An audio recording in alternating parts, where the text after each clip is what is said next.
started with the idea of what happened to children's story writers' children, because I began to notice a sort of uneasy recurrence of unhappy fates for the children for whom these wonderful children's books had ostensibly been written.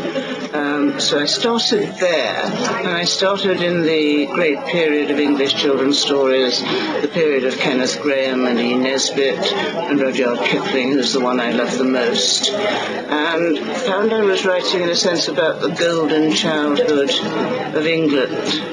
I say England because I don't really feel I'm British, I'm English. And I was writing about the time when they came out of the rigid Victorian time, and the time when people were talking to children as though they were real people, which was probably the first time in history this happened in the middle classes.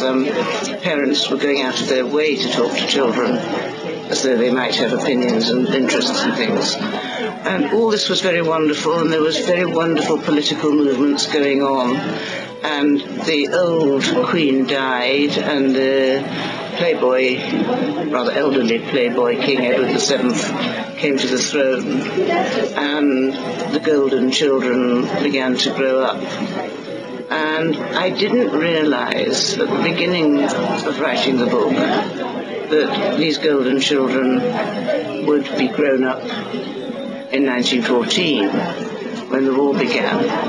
And this was very good for me because I think the First World War was an accident. I don't think it was an inevitable crashing of big political interests. I think it was at least partly caused by a family row among the crowned heads of Europe. And so to have a novel about family tensions and rows and secrets, and to have European history being turned to appalling tragedy by the whims of the Kaiser, became a very interesting structure. And then I had the choice, do I end my book in 1914, leave the reader to imagine what will happen to who? And I thought this would really annoy the reader. So I then realized I had to write a war novel, or part of a war novel, which in a sense I never wanted to do.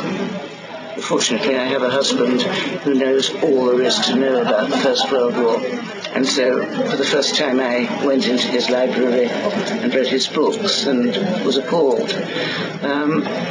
This is a roundabout description of a very long book with a great many main characters. And that, I think, is the last thing I would like to say. I don't want the readers of this book to look for a main character with whom to identify themselves. It's a book in which it is hoped that the reader will be interested in a great many very different people, all of whom I think do come to life in different ways. But I've noticed that people who are desperately searching for a centre of interest, a person, are not finding that person, and they're getting annoyed. So if I could stop a few people even trying, I should be deeply grateful.